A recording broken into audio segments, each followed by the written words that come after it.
Hello, friends and neighbors. This is Jeff coming to you with a recap of what we talked about this past Sunday morning in the Screw Tape Letters. Today we're going to look at the Screw Tape Letters, Chapter 3. One of the reasons why I really like this book is because C.S. Lewis addresses temptations that we face, in our life, also that we face, you might say, in our social interactions, in our professional interactions, work, whatnot.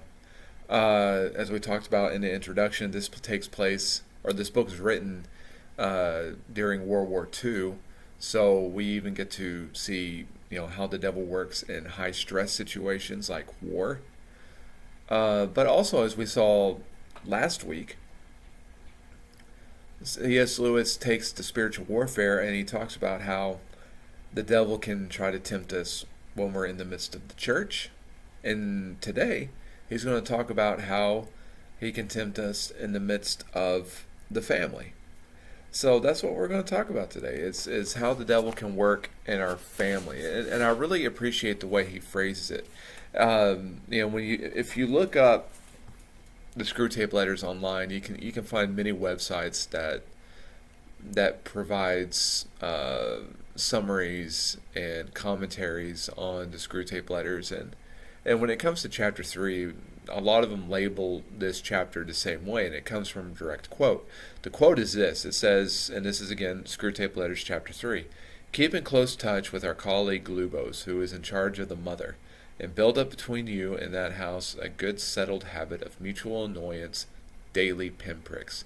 And it's that daily pinpricks which a lot of people label this chapter. It's just one of those phrases, I guess, if you like reading, if you have a literary mindset, it's a good way of picturing it. But what does it mean to have daily pinpricks? Well, C.S. Lewis defined it right before that, the mutual annoyance. Daily pinpricks, as described in this chapter, are just the small annoyances which build up over time. It's interesting how I know for myself and also other people that I've worked with through the years, we can prepare ourselves for major things, major events in life, major disappointments, especially, they might hit us hard, but once we've kind of made peace, we can go on with it. We can accept it, like somebody who finds out that they have cancer, or somebody who suddenly loses a much needed job, or somebody who just goes through a death in the family. There is an initial shock. There's always an initial shock when something unlooked forward to happens. But also, again, depending on our faith, we can roll with that. We can roll with that very easily. What is more interesting, though, is in comparison to the major life event, which we can learn to roll with and kind of come to peace with, terms with, what causes as much, if not more, trouble amongst people and their families, people and their spouses, people in their personal life, whatever, is this attitude of daily pinprick. The daily pinprick, the small annoyances which we face all day long, which build up over time until the daily pinprick puts us into an emotional state of personal, psychological, emotional, spiritual explosion. We have sayings, it's the straw that broke the camel's back. Well, why is it the straw that broke the camel's back? Because we've been piling up and piling up and piling up and piling up these small, irritating little annoyances until we get to the point of no return. We get to a breaking point, and then it just all falls apart. It's like, well, why do we let it get to that point? Well, we let it get to that point because, again, it's small annoyances. Go back to that saying, this is the straw that broke the camel's back. Well, goodness sakes, unload the camel and start again. But we don't feel like we can because it's small annoyances, it's little grievances, it's nothing major. We're also tempted, this is kind of a sidebar, we're also tempted that since it's such a non-major instance, Why should I take it to God in prayer? This should be something that I can handle on my own. I'll take cancer to prayer. I'll take grieving of a lost relative to prayer. I'll take the having to lose a job and uprooting my family to go somewhere else. We pray to God to give us hope and a future and success and security wherever it is that He might land us next. The big things of life, we'll go to God in prayer. But the small annoyances, the daily pinpricks, we just think, well, I should handle it. I should be able to handle it. And so we just let it build up and let it build up. But the thing is, we don't handle it. And so it's building up and it's getting heavier and it's getting heavier and it's getting heavier until we get to the point of implosion. And this is why the daily pinprick is so dangerous. And again, this is, the devil's smart. You can call him a lot of things, but you can't call him a total idiot. It was foolish of him to go against God, yes, but in the way in which he works and his mindset and the ways in which he's able to get us to fall, sometimes they're very much ingenious. After all, of all recorded history, he's only had one outright failure, Jesus Christ. But the devil learned that he doesn't need big, horrendous events in order to get people away from God. All he needs is small annoyances so that people can pull on their big boy pants, think that they can handle it for themselves, and in the end, burn out, implode, and do away with God. But in chapter 3, the use of the daily pinprick is going to be used in the context of family. It's going to be used in the context of family. And the context is between the patient that Wormwood has to work with and the patient's mother. But again, what we're going to really talk about, though, is maturity. Spiritual maturity. For example, you look at 1 Corinthians chapter 14 and verse 20, which is this discussion. It's not about daily pinpricks. It's not about annoyances. It's not about anything like that. 1 Corinthians 14, it has to do with prophecy and tongues. It has to do with spiritual gifts and everything like that. So it's like, okay, well, what does that have to do with this? It has this. I'm glad you asked.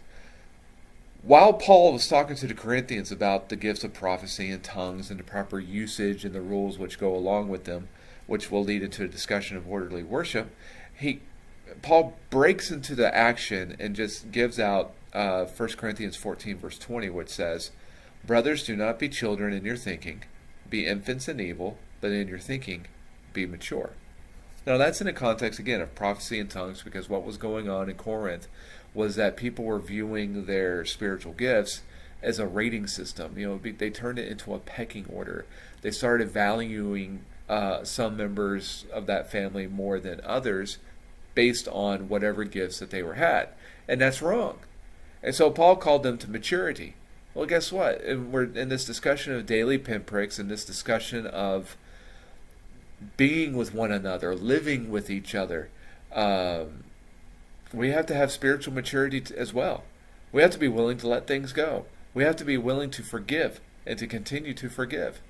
We have to be willing to amp up our spiritual maturity so that these pointless little things don't worm their way into our relationship and destroy it from the inside out. I'll give you an interesting example. When I taught this class last Sunday, we were gathered not 2 minutes before the towel discussion came up. We're talking about marriage, we're talking about relationship, we're talking about these annoyances, and one of the wives in the class said, it was like, well, everything would be fine if my husband just knew how to fold the towels. Now, that made me laugh because, for a number of years, my wife and I had that same discussion. I don't fold towels right. Or I didn't. I try to do, I do better now. But I didn't fold towels right. Now, I folded them. It's not like I wadded them into a ball and just chunked them into the cabinet. I would fold towels, but I wouldn't fold them right. Now, if you're a wife and you're listening to this, you know the reason I wasn't folding them right. I wasn't folding them right because the way I was folding them did not allow for all the towels to fit into the cabinet or the shelf. And so I wasn't folding them right. And that would annoy my wife. And she would have to take all the towels that I neatly folded, or as neatly as I could, and refold them in order to get them to fit. Now, why did it take me 17 or 18 years to finally realize, hey, I'm not doing this right, and it's really annoying my wife, and so I should strive to be better. And so it became a running gag. Every time somebody came in, every time a married couple came in, I would ask, hey, does your husband fold the towels right? And the answers are either no, they don't fold the towels right, or they don't fold towels at all. And so, and that's a discussion for another time. But the point is like, again, as we were talking about earlier, it doesn't have to be major. It doesn't have to be earth-shattering. All it has to be is annoying. But what we're being called to is spiritual maturity, a quickness to forgive, a ability to elevate our walk with the Lord so that our walk with the Lord permeates into our lives so that we will not be so easily annoyed by these little things. I mean, after all, do we think God's ever annoyed with us? Jesus had to rebuke his disciples. Do we think God ever just looks at us, scratches his head, and says, why are you doing that? But yet he still forgives us and is still willing to forgive us. That should motivate us when we are living with our families and they do the things which annoy us. You remember, God forgives me in the ways in which I annoy him. I need to forgive my family for the ways in which they annoy me. Spiritual maturity. But the battle is going to be fought on a few levels. It's going to be fought on the level of the family and wanting to do these daily pinpricks, these mutual annoyances and all this. But again, remember the story of the Screwtape Letters. The patient that we're talking about has recently become a Christian. So he's trying to walk in the ways of the Lord, and he's trying to become more than what he was. And so what Screwtape is now going to suggest to Wormwood is a variety of ways in which this newfound Christian can still be led away by the daily pinpricks. Okay, here's one. Here's the first one. The first one is to keep his mind on the inner life. He'll go on to say, keep his mind off the most elementary duties by directing it to the most advanced and spiritual ones.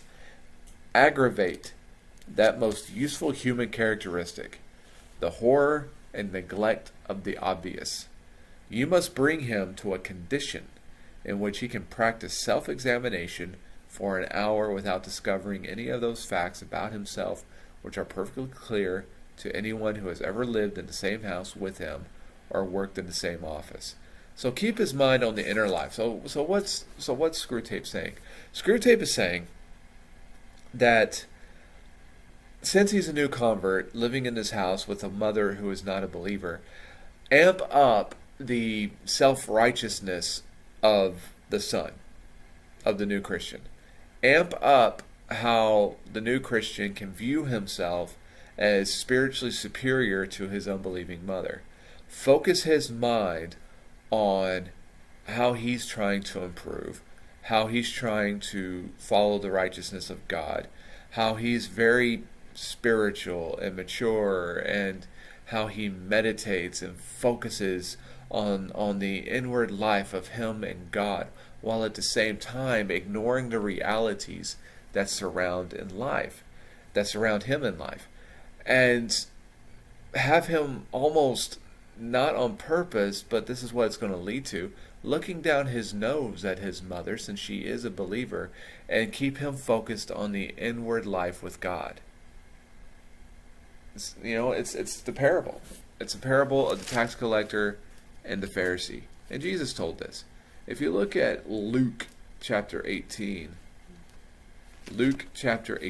verses 9 through 14, we get this parable. It says now, we'll stop here, but this is just verse 9, but watch what Jesus says. Sometimes the parables are, you have to work with them in order to figure them out. The real content isn't laid out.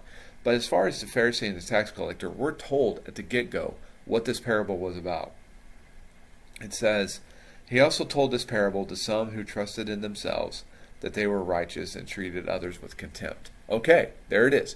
That's what this parable is going to be about. We have people in the world who treat themselves as superior. They trust in their own righteousness while they look down others as being less than, with contempt. And that's what Screwtape is trying to get Wormwood to get his patient to do. Let the patient focus on his own righteous superiority, while at the same time look down his nose at his mother. Okay, here's the parable. The two men went into the temple to pray, one a Pharisee and the other a tax collector. The Pharisee, standing by himself, prayed thus: God, I thank you that I am not like other men, extortioners, unjust, adulterers, or even like this tax collector. I fast twice a week, I give tithes of all I get. But the tax collector, standing far off, would not even lift up his eyes to heaven, but beat his breast, saying, God, be merciful to me, a sinner. I tell you, this man went down to his house justified, rather than the other. For everyone who exalts himself will be humbled, but the one who humbles himself will be exalted. Okay, so what do we have here? We have the Pharisee who's praying for himself and basically giving God a report of why God should think he's so awesome.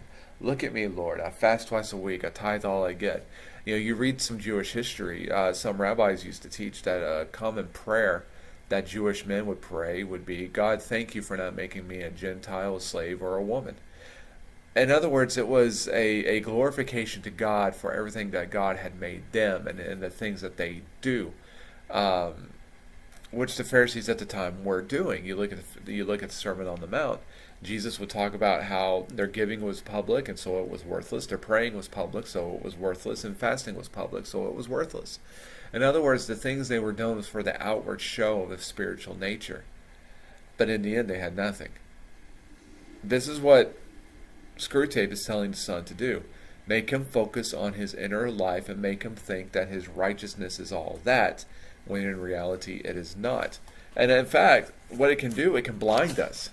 Because, and that's going to be a repeated theme in chapter 3 of the Screwtape letters, is that, as Screwtape would say, you must bring him into a condition in which he can practice self-examination for an hour without discovering any of those facts about himself, which are perfectly clear to anyone who has ever lived in the same house with him or worked in the same office.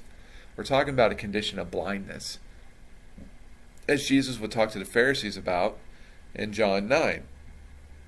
After the situation of Jesus healing the blind man and the blind man being taken in front of the Sanhedrin. After the blind man is chunked out of the Sanhedrin, basically is excommunicated, Jesus finds him and talks to him and identifies himself as Jesus, as the man who healed him. Because again, the guy was blind. He didn't see who it was. So while they're having this conversation across the street, some Pharisees are saying, what, are you calling us blind? And Jesus says, well, since you said it yourself, you're calling yourself out. In other words, Jesus is saying, well, if the shoe fits, wear it. And this is, again, the danger. We can become so wrapped up in our righteousness that we forget that we are as annoying to other people as other people can be annoying to us. But if we blind ourselves to what we really are, again, we're shooting ourselves in the foot.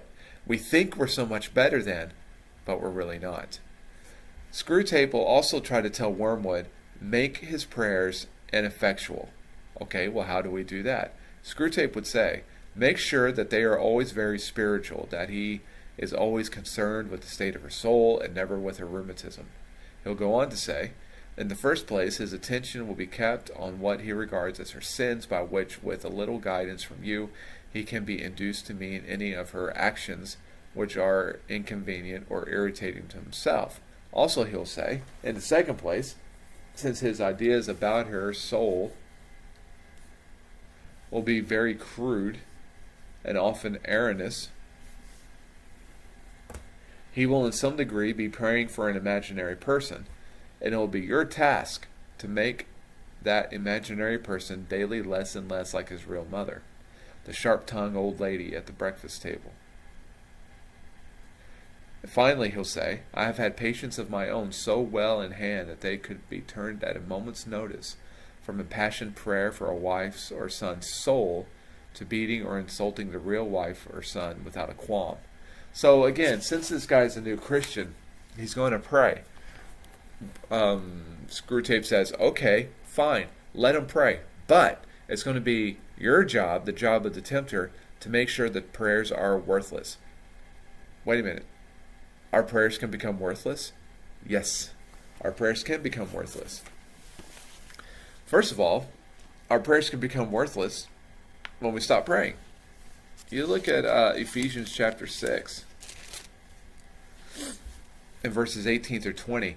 If the middle part of Ephesians 6 is about the armor of God. So we're talking about the helmet and the sword and the shield and the greaves and the breastplate and of all this and the armor of God. And after he labels out the spiritual armor for a spiritual warfare to extinguish the flaming arrows of the evil one, Paul will go on and say this: praying at all times in the Spirit with all prayer and supplication. To that end keep alert with all perseverance, making supplication for all the saints, and also for me, that words may be given to me in opening my mouth boldly to proclaim the mystery of the gospel, for which I am an ambassador in chains, that I may declare it boldly as I ought to speak. And this is something interesting about Paul. You think about Paul. Paul was a very spiritual, very righteous man. He was somebody who did the work of the Lord since he found the Lord. But the thing about it is that Paul will ask regularly for the prayers of the churches and for the prayers of the saints. And this is, so how do we make prayer ineffective? If we stop doing it. If we stop praying for each other, that's making prayer ineffective. That's making us weaker. We need to be people who are constantly praying for the churches, constantly praying for the people in our lives, to constantly praying for the lost.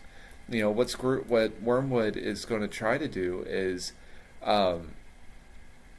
try to make the patient's prayers super spiritual, so that he's just praying for her so-called soul and not praying for her daily ailment. In other words, okay, he's going to pray, so stopping prayer is not necessarily the thing, but what's going to be the focus of the prayer?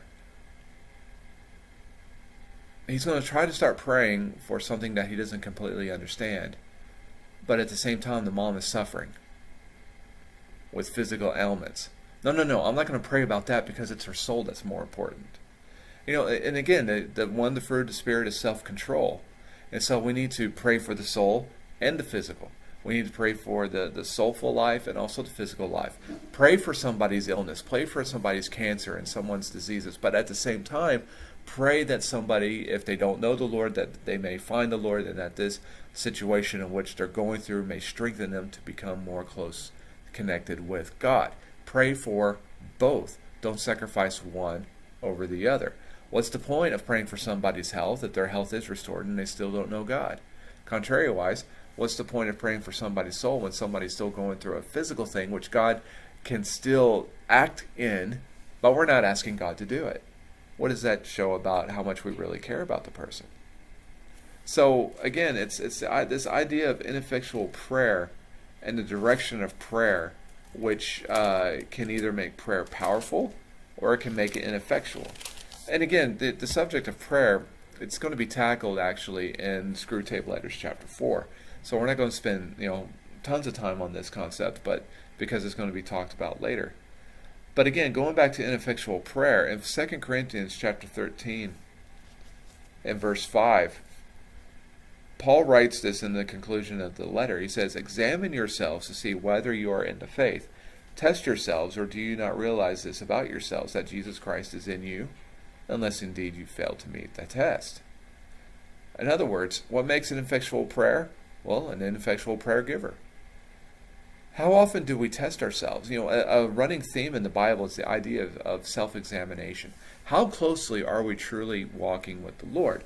And now Paul here at the ending of 2 Corinthians, he'll call them right out. He said, look, test yourselves.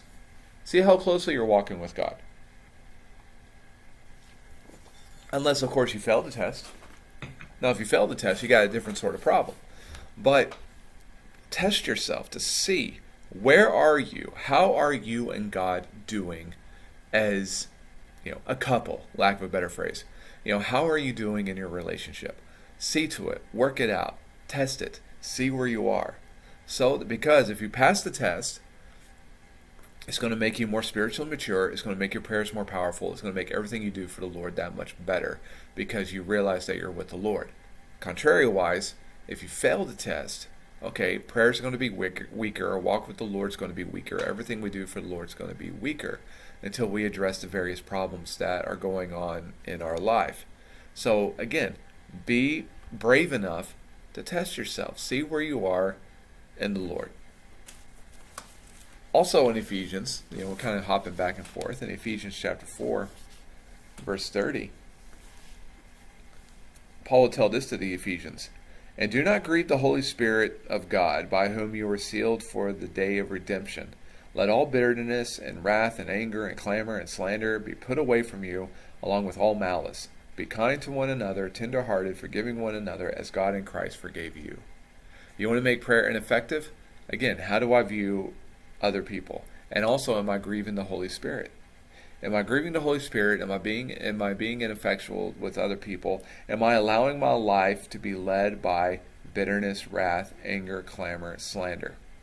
And if I have this condition of heart, it is going to affect how I interact with God, how I interact with other people. And if I haven't cut off prayer completely, but am still trying to pray for other people, it does have a bearing on how my prayers are going to be heard and how my prayers are going to be answered. God is not satisfied with just an offering up a prayer. Attitude is important with prayer. Motive is important with prayer. Doing it. We live in a time in which people sometimes think, well, God knows what I need, so He's just going to do it.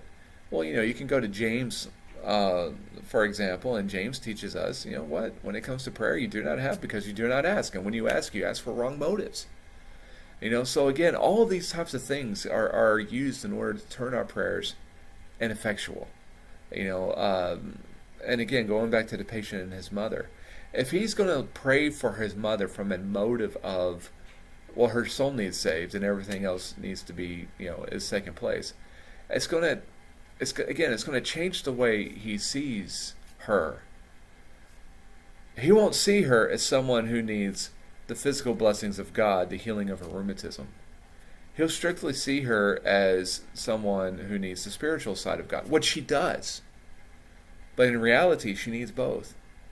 And if he's going to be someone who prayerfully, lovingly prays for somebody, he needs to be willing to pray for both. And to not allow these annoying pinpricks to steal the power of his prayer through changing the way he sees her, letting bitterness and strife into his heart, or the eventual ceasing of praying for her altogether. But annoyances. Annoyances. We don't ever get annoyed at our family, do we? Screwtape would say, when two humans have lived together for many years, it usually happens that each has tones of voice and expressions of face which are almost unendurably irritating to the other. Work on that. And then he'll later say, and of course never let him suspect that he has tones and looks which similarly annoy her, as he cannot see or hear himself. This is easily managed. If you've lived in a house with your family for a long while, we all have tones which annoy the people in our house. We all have looks which annoy the people in our house. We all have figures of speech and stories that we repeat ad nauseum and all this type. We have clothes. We have clothes that we wear that can annoy our spouse. There have been times in my marriage, my wife and I have just celebrated our 20th year anniversary, and there have been times in which I have a favorite garment of mine which disappears all of a sudden. It might have been some holy t-shirt that I just love to wear when I come home from work, or that I like to put on when I want to relax around the house. It's not something that I would wear when people are having over because the way my t-shirt situation goes is like I have shirts, but they go through a pattern of wear. I wear a shirt out in public, but then once it starts getting ratty or starts getting a few little holes in it or whatever, I'll knock the sleeves off. I'll just cut the sleeves off and use it as a bum around shirt or a sleeping shirt or what have you. And then it'll continue to deteriorate. And then once it has enough holes in it, then it'll mysteriously disappear. My wife will throw it away. But that's the thing though. Is like I don't wear those shirts in public once they get to a certain point. But sometimes they still might be annoying. Now I think they're comfortable, but what I find as comfort, my wife might find annoying, and that's fine. It is what it is. And we work through it and we carry on. But the thing about it is do we become and allow ourselves to be blinded by ourselves, that we forget to think that just as I am annoyed sometimes by other people, that there are things that I do in my life which annoy the other people. And so the goal is to be able to quickly get rid of the annoyances of our life and not allow them to linger. To forgive it and move on. Because again, annoyances are going to come. We say, well, we need to get rid of all annoyances. That would be a good goal, but it's extremely difficult because sometimes we don't know what annoys us until something happens. But the thing is that when the annoyances come, what are we going to do about it? Well, we can go to places like James chapter 1, verse 19, that says this: "Know this, my beloved brothers, let every person be quick to hear, slow to speak, and slow to anger. For the anger of man does not produce the righteousness of God." As we go through life, we need to be quick to listen, slow to speak, and slow to become angry. I like how somebody once said, we have 2 ears and 1 mouth for a reason. We need to listen twice as much as we speak. There's a lot of truth in that. But also, as we go through life, may we seek to discipline ourselves to the point in which we don't anger easily. And when we do, we forgive even quicker. And we don't speak in our annoyances. We don't speak in our anger because lots of bad things happen in that. And so again, don't do that. Don't be the people who are very quick to jump onto the anger and annoyance bandwagon and ride it for all it's worth, because it causes more harm than good in the long run. In fact, there's a few proverbs in the Bible that speak to this. We're going to look at a couple briefly. But you look at Proverbs chapter 15, verse 18. Proverbs 15, verse 18 says, "A hot-tempered man stirs up strife, but he who is slow to anger quiets contention." And then Proverbs 19:11 will speak as to this sentiment. It says, "Good sense makes one slow to anger, and it is his glory to overlook an offense." And so, and this is going to be the theme of the uses of anger and annoyances and all those types of motives in the book of Proverbs. Is like, just like James was talking about, it's wise to be slow to anger. It is wise to be controlled. It is wise to overlook an offense. It is wise to not be geared by our emotions so that we cause all sorts of damage. And again, as we talked about earlier, guess what? Just as we're annoyed by other people, I guarantee you there's people in your life that you annoy. There's people in my life that I annoy. On purpose? Well, honestly, every now and then, yeah, on purpose, especially if it's my children. But that's allowable, right, to annoy your kids. But it's like my wife goes, I try not to annoy her. But sometimes it still happens. And so again, be quick to forgive. Be quick to let loose. Be quick to not be steered by that, so that we can continue on and seek to be more.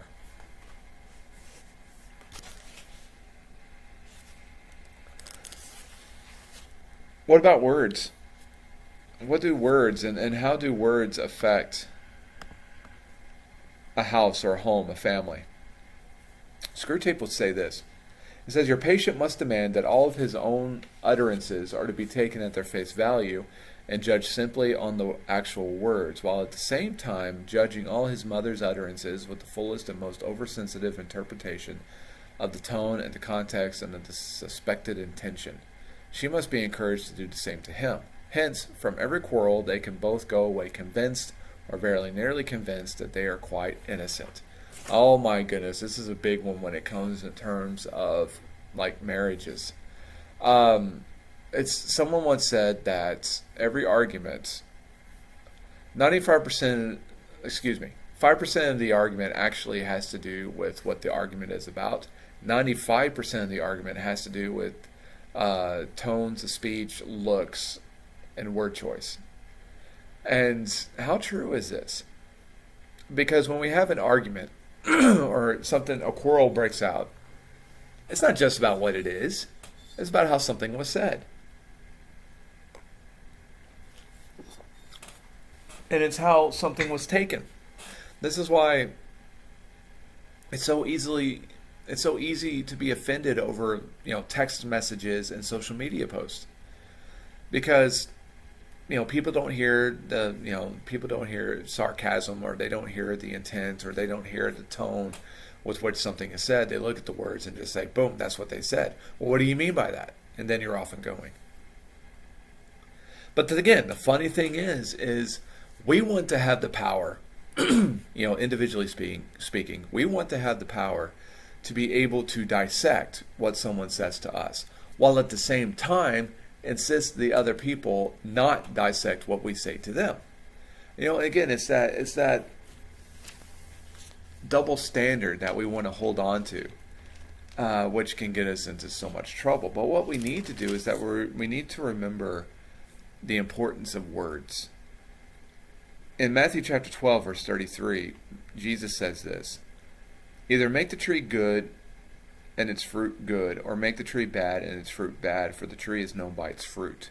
You brood of vipers, how can you speak good when you are evil? For out of the abundance of the heart the mouth speaks. The good person out of his good treasure brings forth good, and the evil person out of his evil treasure brings forth evil. I tell you, on the day of judgment, people will give account for every careless word they speak. For by your words you will be justified, and by your words you will be condemned. I'm a naturally sarcastic person. That was just the tone of the family that I was raised in, and I'm fluent in sarcasm. And so I have to be very careful with this, because even though I was raised in a sarcastic household, there are billions of people on this planet that were not. And it's not their fault that they weren't. It's just the way it is. And so if I'm speaking to somebody, I need to be very careful with my words, because obviously I don't want to intentionally hurt anybody. But also, Jesus says something here that's very, very important, and that is, we are all going to be judged by every careless word we say. Do we pay attention to our words? Do we pay attention? Well, they're just taking what I say the wrong way. You know what? That's maybe, right? Maybe they are. However, do you ever take what someone says the wrong way? Again, we all do it. And so are we going to be forgiving when it happens? That's the question. And we need to be forgiving. And we need to let these things slide. But we also need to be careful with our words. Relying on someone's forgiveness, as people forgiving us, it's awesome. But we're not allowed to just rely on that. We need to be more careful with what we say, and to not allow our words, or the way in which we take someone else's words, as a destruction of the relationship. Okay, last one. And then the temptation of the family. Screwtape will say, or he'll ask this question: is she at all jealous of the new factor in her son's life? At all piqued that he should have learned from others, and so late what she considers she gave him such a good opportunity of learning in childhood? Does she feel he is making a good deal of fuss about it, or that he's getting in on very easy terms? Remember the elder brother in the enemy story? The temptation of the family. Now you look at this situation, for example. Again, you have a mother who raised a son, and now the son has become a Christian, and the mother is still not a Christian. Okay, so look at that dynamic. Son's now a Christian, mother is not. So how does mom feel about this? What is he getting now, or what is he getting from them that I, as his mother, was not able to give him? What sort of moral center is this church able to give him that I, as his mother who raised him, not able to give him? How can he, in this stage of life, seek to become a Christian when all of his life before has been fine? You see how it's happening? Screwtape mentions the older brother in the parable of the lost son, and that's out of Luke 15. The prodigal son, we call it the parable of the prodigal son, but it's actually two parables wrapped up in one. You have the parable of the prodigal son, but you also have the parable of the older son. And that's Luke 15:25-32, which says, Now his older son was in the field, and as he came and drew near to the house, he heard music and dancing, and he called one of the servants and asked what these things meant. And he said to him, Your brother has come, and your father has killed the fattened calf, because he has received him back safe and sound. But he was angry and refused to go in. His father came out and entreated him, but he answered his father, Look, these many years I have served you, and I never disobeyed your command, yet you never gave me a young goat, that I might celebrate with my friends. But when the son of yours comes, who has devoured your property with prostitutes, you killed the fattened calf for him. And he said to him, Son, you are always with me, and all that is mine is yours. It was fitting to celebrate and be glad, for this your brother was dead and is alive. He was lost and is found. Family can help bring us closer to God, but also family, blood relatives, can take us farther away from God. It depends on how they view your walk with the Lord. Now here's a situation in which the older son hears news that the younger son who took what he had, went off, got himself in all sorts of trouble, finally made his way back. Dad's letting him back in. The household's rejoicing. Everybody's rejoicing except for the older son at this time. Jesus ends the story there, and he left it there on purpose. Where it's left to our imagination. Did the older son go in or stay out? I don't know. That's not the point. The point is, what are we going to do? If we have people in our life whom they hear about us going after God, seeking to become closer to God, how are they going to react? Sometimes they might react joyfully. Sometimes they might act joylessly. And however it is that they act, is it going to affect our walk with the Lord? Jesus will also give us this a little bit in Matthew chapter 10, verse 34 through 39. He says, Do not think that I have come to bring peace to the earth. I have not come to bring peace, but a sword. For I have come to set a man against his father, and a daughter against her mother, and a daughter-in-law against her mother-in-law. And a person's enemies will be those of his own household. Whoever loves father or mother more than me is not worthy of me. And whoever loves son or daughter more than me is not worthy of me. And whoever does not take his cross and follow me is not worthy of me. Whoever finds his life will lose it, and whoever loses his life for my sake will find it. It would be great because there's so many things, there's so many elements of following Christ which are such a benefit to us, to our families, to our countries, to the world. But the irony is, and then again, this is a proof that this is a fallen world. The irony is that since this is a fallen world, the world doesn't want it. The son in this chapter is a new Christian and mom's not a Christian. And that's causing a rift in their relationship. And so now that the rift is there, what's to be done about it? The son's going to try to live godly ways. They're the ways in which we talked about here. But the truth of the matter is that regardless if he lived as holy a life as Jesus Christ himself, his mother still might not understand and still might not appreciate what the son's trying to do. Okay. If mom doesn't appreciate it or doesn't want anything to do with what the son is doing, then what's the son's recourse? Well, the son's recourse is to continue on and to keep doing it anyway. Because as Jesus said, I have not come to bring peace but a sword. I'm here to put family members against family members. Sometimes one's enemies are going to be the members of their own house. Because that's the way he wants it? No, it's not the way that Jesus wanted it. But it's the truth of the matter.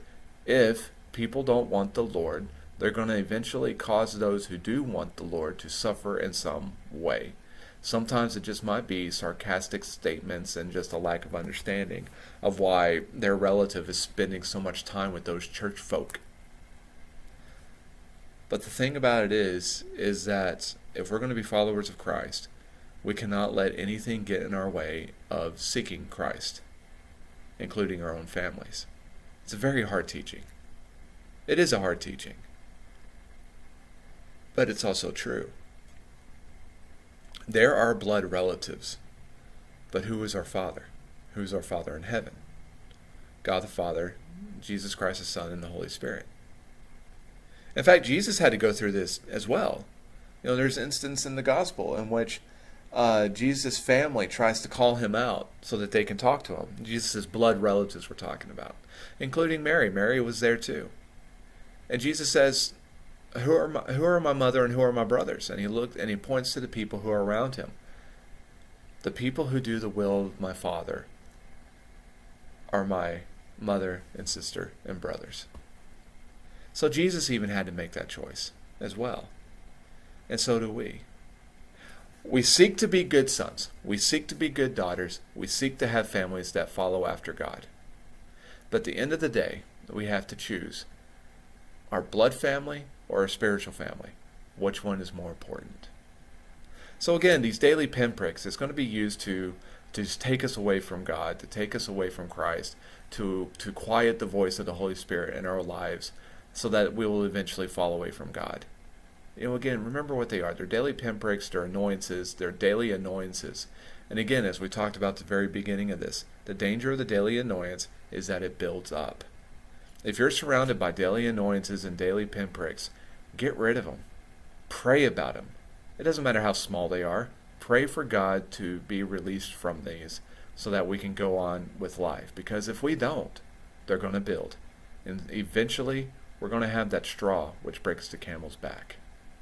Grace and peace to you all.